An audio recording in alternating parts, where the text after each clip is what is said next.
Hello everyone, हम class 6 science जिसमें chapter 2 हमने स्टार्ट कर लिया था कंपोनेंट्स ऑफ फूड, और हमने कुछ कंपोनेंट पढ़ लिए थे जैसे कार्बोहाइड्रेट, फैट्स, प्रोटीन। ठीक है, आज हम एक नोट डाल के एक डेफिनेशन लिख देना।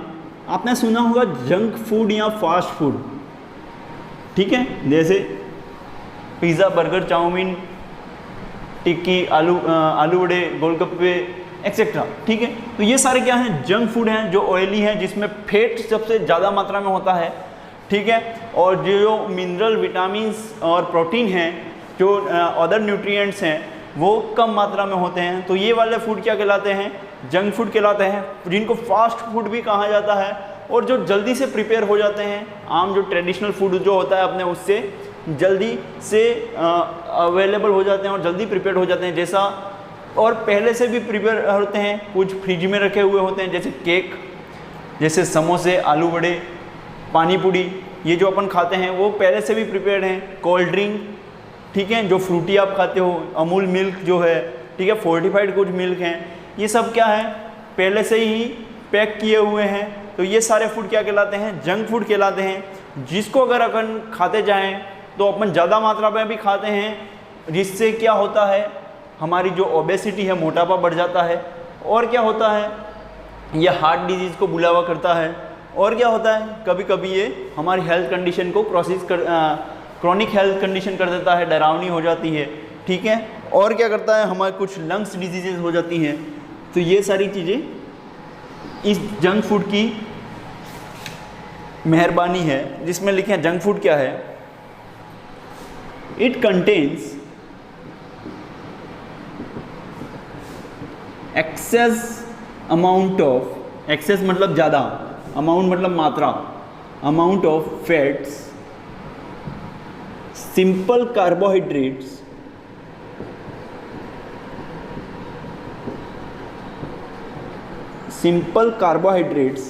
And sugar and with little proteins, vitamins and minerals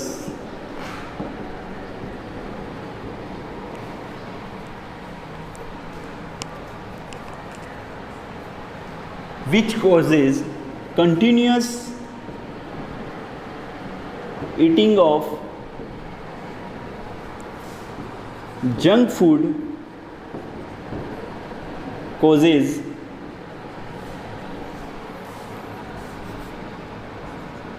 lack of appetite। Appetite का मतलब होता है भूख। ठीक है, एपेटाइट APPETITE, इसका मतलब होता है भूख लगना, भूख।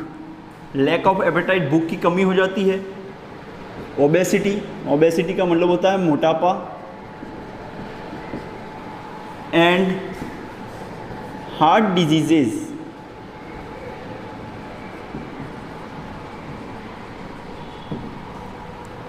ठीक है। तो जंक फूड में क्या होता है? ज़्यादा मात्रा में फैट्स होते हैं, सिंपल कार्बोहाइड्रेट होता है, शुगर होता है, और जो कम मात्रा है प्रोटीन, विटामिन, मिनरल्स की कम मात्रा होती है। इसकी कंटिन्यूस ईटिंग से हमको आदत पड़ जाती है, जिससे हमारे भूख की कमी, मोटापा बढ़ जाना और हार्ट रिलेटेड डिजीज हमको हो सकती हैं। क्लियर?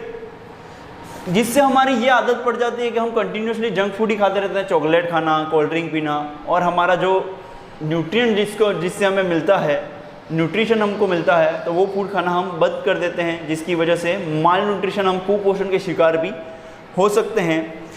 जो फास्ट फूड होता है, मुझे एग्जांपल लिख लें जंक फूड के। पहले तो जंक फूड के क्या एग्जांपल हैं? जैसे burger, pizza, golgappe, cold drinks, chowmein,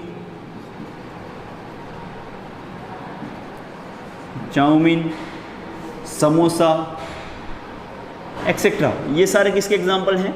fast food या जंक फूड के। फास्ट फूड आप कह सकते हो, फास्ट मतलब जल्दी से बन जाना, which is typically prepared and served before the traditional food is called fast food. तो अपन कह सकते हैं कि ये फास्ट फूड भी हैं,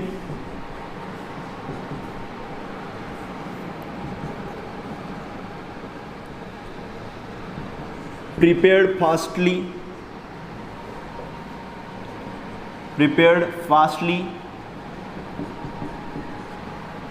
और विच इज़ प्री प्रिपेयर्ड भी होते हैं।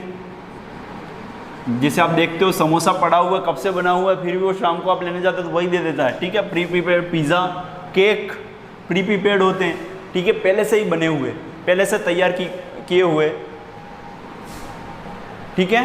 तो कोई दिक्कत यहाँ तक? फास्ट फूड पता चल गया आपको, यही है। डन। जंक फूड, तो इनसे नुकसान भी क्या क्या हैं आप लिख सकते हो। क्लियर। अब जो नेक्स्ट अपना टॉपिक है, लिखो विटामिन्स। ये कोई न्यूट्रिएंट्स नहीं था, अपन ने 3 न्यूट्रिएंट्स पढ़ लिए थे, अब अपन चौथा न्यूट्रिएंट पढ़ने जा रहे हैं, विटामिन्स।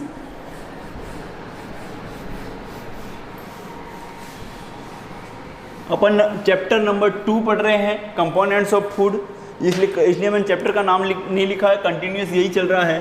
तो अब लिखे 4th विटामिन्स।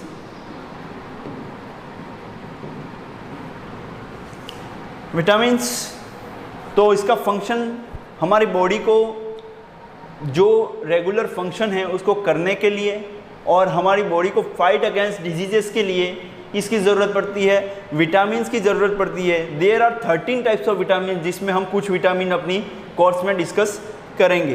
क्लियर। तो लिखें, तो इसका क्या काम है? For proper functioning of our body. जब हमारा बॉडी प्रॉपर फंक्शन करना बंद कर देती है तो हम बीमार पड़ जाते हैं, जिसकी वजह से हमें विटामिन की ज़रूरत पड़ती है, विटामिन सी, डी एक्सेट्रा, ठीक है। अब देखते हैं ये और क्या करता है। प्रोटेक्ट अगेंस्ट डिजीजेस, डिजीजेस मतलब बीमारियां, ठीक है। अगर कुछ मीनिंग आपको पता नहीं पड़ रही हैं तो आप डिक्शनरी भी ले सकते हैं और यहाँ पे कमेंट बॉक्स में लिख सकते हैं कि सर इसका मतलब क्या हुआ। मैं ये ज़्यादा ये चाहता हूँ कि आप ज़्यादा इंग्लिश में ही पढ़ें और इसका इंग्लिश में ही मतलब समझें, ठीक है। और अगर नहीं पता चल रहा है तो आप डिक्शनरी भी खरीद सकते हैं, डिक्शनरी खरीद लें ताकि आपको नए नए वर्ड सीखने को मिलें, क्योंकि मैं तो कुछ रिलेटेड वर्ड ही बताऊँगा, लेकिन जैसे ही आप डिक्शनरी खोलेंगे तो डिजीजेस की कुछ और भी मीनिंग आएगी इंग्लिश में, ठीक है। फंक्शन लिखा है तो फंक्शन का कुछ और भी मीनिंग आया, तो आप उसके साथ साथ आपकी वोकेबलरी भी स्ट्रॉन्ग होती जाएगी। जिसकी वोकेबलरी जितनी ज़्यादा स्ट्रॉन्ग है वो आसानी से अपनी लैंग्वेज बना सकता है और अपने आप लिख सकता है। अगर उसको पता है ये चीज़ें क्या क्या होती हैं तो आप अब लैंग्वेज बनाना सीखें, ठीक है। 5th तक जो हो गया वो हो गया, अब आपको लैंग्वेज बनाना सीखनी है, रट्टा नहीं मारना है किसी भी चीज़ का। अब मेरे को विटामिन जैसे आ गया, हाँ ये प्रॉपर फंक्शनिंग हमारी बॉडी के प्रॉपर फंक्शन के लिए ज़रूरी है, बीमारियों से लड़ता है, तो अपन आसानी बीमारी का डिजीज़ हमको पता है, रक्षा करना प्रोटेक्ट हमको पता है, ठीक है। तो हम आसानी से उसकी लैंग्वेज बना के लिख सकते हैं। क्लियर, कोई दिक्कत नहीं है। अब आगे बढ़ते हैं तो लिखें examples and types of vitamins. Types of vitamins जैसे कुछ विटामिन्स हैं और उनके सोर्सेज हैं, अपन लिखेंगे। पहला लिखें विटामिन ए, ये मैं मिटा देता हूं ताकि मैं पूरी टेबल विटामिन्स की बनाऊं, ये आपको इतना लिख दें। उसकी डेफिशिएंसी डिजीज़ अपन बाद में पढ़ेंगे, ठीक है। आपके जैसा जैसा कोर्स चल रहा है वैसा ही पढ़ाएंगे आपको। जैसे मैंने लिखा विटामिन कौन से हैं, उसके सोर्सेस कौन से हैं और उस विटामिन का पर्पस क्या है, क्या काम करता है, ठीक है। पर्पस या फंक्शन। क्लियर।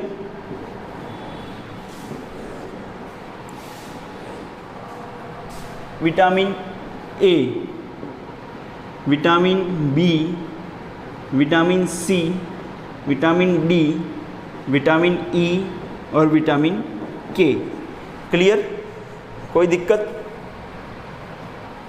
तो एक बार कुछ विटामिन में, जैसे कुछ विटामिन फैट सोल्यूबल होते हैं, कुछ विटामिन वाटर सोल्यूबल होते हैं, तो उनके हिसाब से मैं यहाँ पे लिख रहा हूँ। जैसे आप देख लें, विटामिन बी और डी, सी जो हैं वो कौन से हैं, फैट सोल्यूबल हैं, सॉरी वाटर सोल्यूबल हैं, और ये जो हैं फैट सोल्यूबल विटामिन हैं, ये विटामिन क्या हो जाते हैं, फैट में जाके सोल्यूबल हो जाते हैं, जो भी अपना काम करना पड़ता है करते हैं, इनको ज़्यादा मात्रा की ज़रूरत नहीं पड़ती है। लेकिन जो विटामिन बी और सी हैं ये वाटर में सोल्यूबल होते हैं, जिसकी वजह से अपन को इसको रिप्लेनिश करना ज़रूरी पड़ जाता है। इनकी कमी ज़्यादा हो सकती है, इनकी भरपाई बार बार करनी पड़ती है। क्लियर। और ये जो विटामिन है वो फैट सोल्यूबल हैं, फैट में स्टोर रहेंगे। क्लियर, कोई दिक्कत नहीं है, समझ में आ गया। फैट सोल्यूबल मतलब उसमें घुल जाते हैं, वाटर सोल्यूबल मतलब वाटर में घुल जाते हैं ये विटामिन। क्लियर। तो कौन कौन से विटामिन वाटर सोल्यूबल हैं, विटामिन बी और सी, और विटामिन ए, डी, ई और के क्या हैं, फैट सोल्यूबल हैं, कोई दिक्कत नहीं है। अब इसके सोर्सेज लिख लो। सोर्सेज मैं आपको बता दूं, आपके बुक में है, टेबल बनी हुई है उसके सोर्सेज की, तो उसमें सोर्सेज लिखो। Vitamin A, yellow colour fruit, ठीक है, मैं आपको लिखवा नहीं ना, आपको बुक से लिख लेना है। Vitamin A, yellow colour fruit and vegetables, milk, butter, carrot, papaya, egg yolk. आपने देखा होगा अंडे में जो पीले कलर का आता है, ठीक है। वेजिटेबल्स, सब्जियां, येलो कलर के जो फ्रूट हैं, गाजर है, पपीता है, मक्खन है, कहाँ से, किसके सोर्सेज हैं, विटामिन ए के। अब हम बात करते हैं विटामिन डी की। तो विटामिन डी के फोर्टिफाइड मिल्क, जो पैकिंग वाले मिल्क दूध आती हैं, डेयरी प्रोडक्ट्स हैं जैसे दही, घी, मक्खन, पनीर एक्सेट्रा, सीरियल्स, अनाज हैं, जो सनलाइट है, सबसे मेन सोर्स जो है विटामिन डी का वो क्या है, सनलाइट है। तो ये आपके सोर्सेज आपकी बुक से आपको लिखते जाना है। विटामिन ई हम देखते हैं फोर्टिफाइड सीरियल, जो पैकिंग किए हुए अनाज आते हैं, लीफी और ग्रीन वेजिटेबल जैसे पालक है, ठीक है, सीड्स, कुछ बीज हैं, नट्स हैं जैसे कैश्यू, बादाम, ठीक है, आलमंड्स, काजू, ये सारे क्या हैं, विटामिन ई के सोर्सेज हैं। Vitamin K, dark and green leafy vegetables, turnip, शलजम, beetroot, cabbage, spinach, spinach का मतलब होता है पालक, क्यूमिन मतलब जीरा, सोयाबीन, टोमेटो, टमाटर।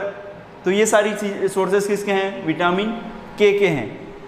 अब विटामिन बी की बात करें तो ग्रेन्स इसके अंदर हैं, nuts, seeds, dairy products, fish, poultry, whole grains, leafy vegetables, leafy मतलब जो पत्ती वाले वेजिटेबल आते हैं, मीट, मांस, soybean, fruits etcetera. Vitamin C की बात करें, जो भी खट्टी चीज़ें होती हैं, सिट्रस फ्रूट जिसमें सिट्रिक एसिड होता है, juices, lemon, orange, tomatoes, guava, आंवला एक्सेट्रा, विटामिन सी खट्टी चीज़ें जो भी हैं। तो ये आप सोर्सेज इसके अंदर लिख लें, कुछ 5-6 सोर्सेज आपको हर एक में याद कर लें। विटामिन ए इससे मिलता है, विटामिन बी डी इससे मिलता है, ई इससे मिलता है, विटामिन ई, के और बी और सी। अब हम देखते हैं कि हर एक विटामिन का क्या फंक्शन है और पर्पस है।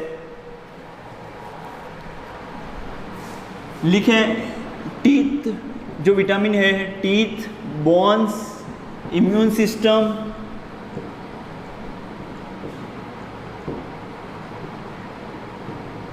स्किन डेवलपमेंट, ठीक है।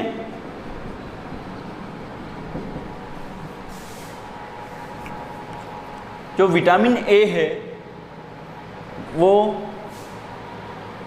क्या है, teeth, bones, immune system, skin, उसको डेवलप करता है, उनका डेली रिपेयरिंग करता रहता है। क्लियर। एक रेटिनल फ्लूइड जो है वो रिलीज़ करता है, जो हमारी आंखों में रिलीज होता है। इसकी कमी से हम नाइट ब्लाइंडनेस हो सकती है, मतलब डिम लाइट में हमको दिखना कम हो सकता है।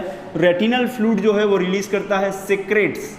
सीक्रेट्स का मतलब होता है निकालना, स्त्रावित करना, ठीक है। Retinal fluid, production of retinal fluid में हेल्प करता है। अब देखें विटामिन डी।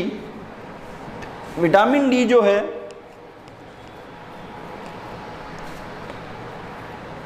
विटामिन डी जो है वो कैल्शियम और फास्फोरस को एब्जॉर्ब करता है, एब्जॉर्ब्स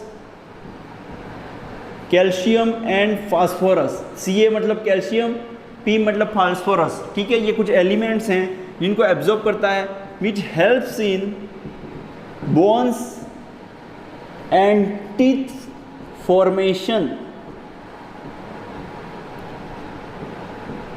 जो हमारे दांत हैं उसको मजबूत बनाने के लिए, हमारी हड्डियों को मजबूत बनाने के लिए कैल्शियम और फास्फोरस बहुत ही ज़रूरी है। आपने देखी होगी एक ऐड आती है, ठीक है, कोलगेट वाली, जिसमें हमारे टूथपेस्ट में कैल्शियम होता है, ठीक है, मिल्क में कैल्शियम होता है। तो ये सारी चीज़ें हमारे दांतों और हड्डियों को मजबूत करती हैं। अब है विटामिन ई। विटामिन ई जो है helps in oxidation of vitamin A. Vitamin A के कंटिन्यूस फंक्शन के लिए उसका ऑक्सीडेशन करता रहता है, उसकी ऑक्सीजन से रिएक्ट करवाता रहता है, उसमें हेल्प करता है। क्लियर? विटामिन के ब्लड कोटिंग में हेल्प करता है, help in blood clotting. Vitamin के जो है, ठीक है, vitamin help in blood clotting का मतलब जैसे मेरे को एक चोट लगी, मेरा खून जो है वो निकलना बंद ही नहीं हो रहा, मतलब चालू ही है वहाँ से जहाँ पे खून कंटिन्यूसली फ्लो हो रहा है, मतलब ब्लड मेरा क्लॉट नहीं हो रहा, ब्लड रुक नहीं रहा है। किसकी कमी से? विटामिन के कमी से। तो इंजरी के दौरान एक्सेस फ्लोइंग ऑफ ब्लड हो जाती है, किसकी कमी से? विटामिन के की कमी से। अब लिखे vitamin B.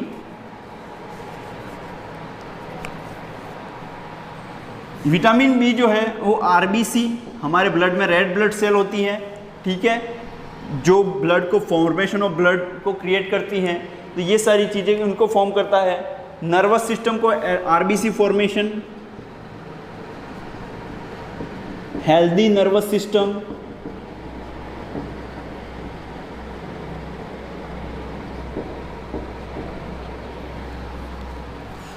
Vitamin C. Vitamin C जो है इसमें लिखें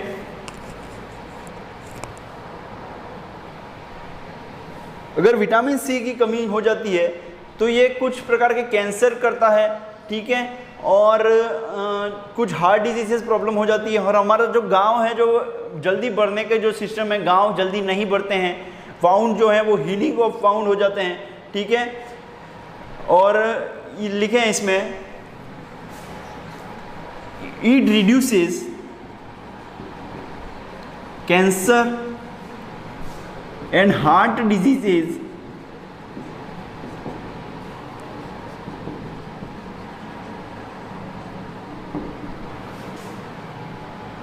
एंड रेमेडी ऑफ स्कर्वी।